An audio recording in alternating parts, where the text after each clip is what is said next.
It is spooky time, and I don't know about you, but I am very excited about my TBR for spooky season. Am I going to read all of these books? I don't know, but I started reading Where the Dark Stands Still this morning, and it's putting me in that kind of mood. It's putting me in the mood for creepy, spooky stories. And also, do you like the hat? This is meant to be the sorting hat that my mum made for me, and I don't quite know if you can kind of see if it's working very well on camera, but we're just going to roll with it. It's a hat, it's spooky season, we're rolling with it. So there's a couple of books on my TBR. Most of these are probably going to be audiobooks because I'm running out of time to read everything that I need to read. So spooky season is going to be consumed via audiobooks, but top of that list is either going to be Mexican Gothic or The Bewitching by Silvio Macro Garcia. I'm really struggling with that name. I'm sorry, I don't have it directly in front of me. I've had Mexican Gothic on my TBR for years. I have the hardback originally when it came out. Have I since read it? No. I have tried the audiobook for it and I struggled with the audiobook, so I thought, oh, that's an I will read, and then never got around to reading it. Story of my life. Story of my life. So let's look at The Bewitching, because that looks like probably more on what I might pick up over Mexican Gothic. I don't know what it is. Every time I go to pick Mexican Gothic up, I'm just like, nah, I'll pick something else up instead. Okay, so basically you have a main character who her grandmother used to tell her strange stories, right? Stories people might not believe, but anyway, told her stories, and she then goes to become a graduate student who is focusing on history and horror literature and is researching the life of Beatrice Tremblay, an obscure author of macabre tales. But the main character discovers that the author's most famous work was inspired by a true story. And then it goes into, I think we're getting two POVs in this. I think we're getting the main character who was told stories and the author, Tremblay. And then so Tremblay is attending the same university where our main character is attending decades later, but she is obsessed, meaning Tremblay, of her beautiful otherworldly roommate who then disappeared under mysterious circumstances. So there's that kind of creepiness going on. It's kind of on it's kind of dark academia-esque is my kind of imagining. It's what is stalking this author in the past and what is our main character discovering in the future to reveal of what happened in the past. Cool. Sounds interesting. Not usually my kind of thing, to be fair, because I'm usually more heavily into fantasy, but it sounds interesting. It sounds interesting.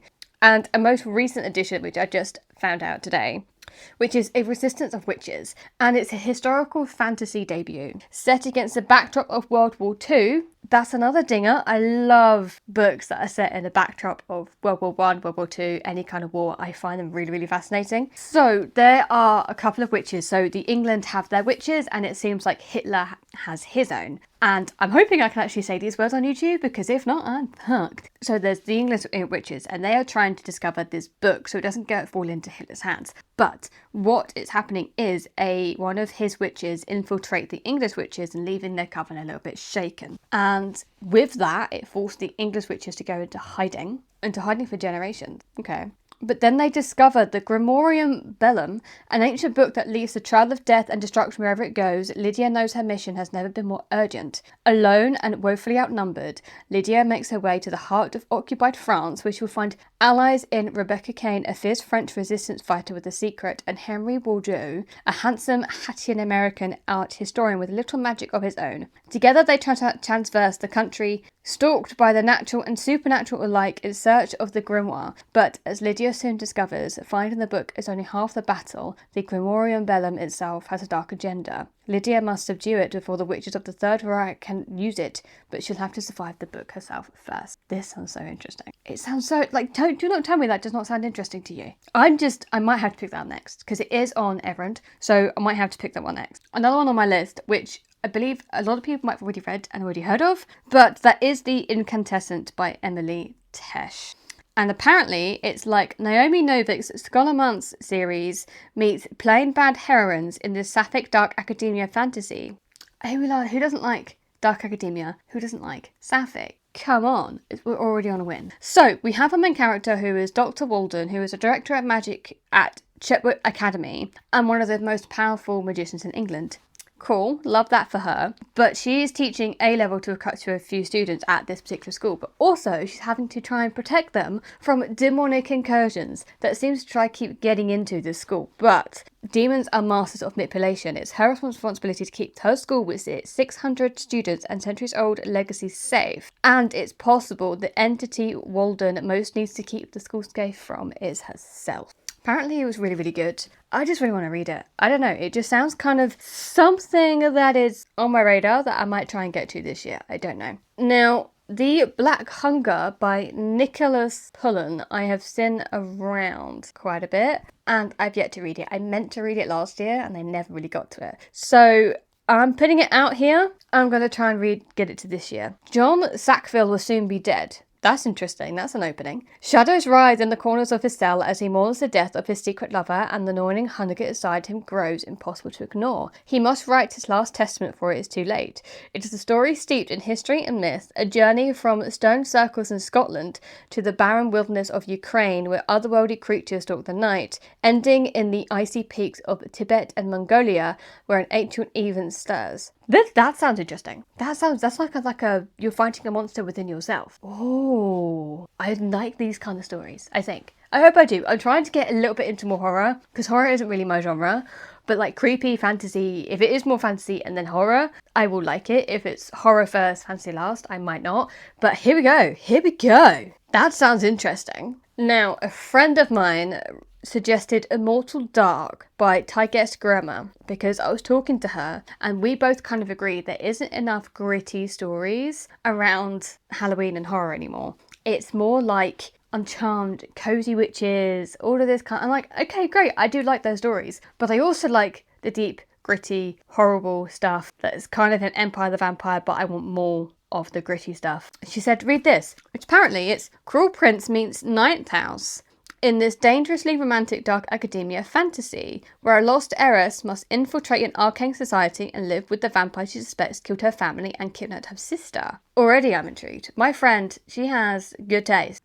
Good taste. Okay, so our main character, Kaiden, she's trying to find what happened to her lost sister and is forced to live with the one dark person who I'm suspecting is a vampire who she thinks has killed her sister, but there's more to it than that. She uncovers a deep plot that she could be at the heart of it, but also there's a building romance between that, which I'm not going to say no to that because I don't mind it if it's a little bit dark, a little bit twisted, a little bit gritty. I don't mind that in my romance. And then I did promise Charlie from Charlie Read a Book that I would read House with Good Bones with him. So, I think it's kind of a crime not to read Tea Kingfisher this time of year. Do you think it's a crime? I think it could be a crime. Yes, House with Good Bones. So our main character, Sam, is going back home, I think, and her brother thinks her mum seems off, but she's like brushing it off, just wants to have a nice time visiting, watching murder mystery shows and trying to discover who the killer is before the show reveals it. But there's something is off with this house. The house isn't as it used to be. It's not as home as it should be. And when Sam steps back, and then her mum jumps at the smallest noises and looks over her shoulder even when she's the only person in the room. And when Sam steps back out to clear her head, she finds a jar of teeth hidden beneath the magazine-worthy rose bushes, and vultures are circling the garden from above. To find out what's got her mum so frightened in her own home, Sam will go digging for the truth, but some secrets are better left buried. Sounds interesting. Tea Kingfisher, it's a hit or miss for me. This one could be a little bit of a miss, but we will see. We will see. Those are the books that I'm kind of really, really planning to actually read. But if I have time, I want to read Blood Countess, which, from my understanding, is more to do with the Countess of Dracula. It's a historical YA horror novel, real life inspiration of Countess Dracula. So I believe in this one our main character goes to live and is working as a maid under this countess, but things aren't always as they seem. So the countess begins to groom our main character Anna, as her friend and confidant. It's not long before Anna falls completely under the Countess's spell, and the Countess takes full advantage. Isolated from her former friends, family and fiancé, Anna realises she's not a friend but a prisoner of the increasingly cruel Elizabeth. Then come the murders, and Anna knows it's only a matter of time before the Blood Countess turns on her too. That could be fun. What's really intriguing me actually as well. Another one is Witch Sign by Ashen Torment. So, witches are banished from this empire, but every now and again people are still born with the witch sign, marking you as a witch in a sense.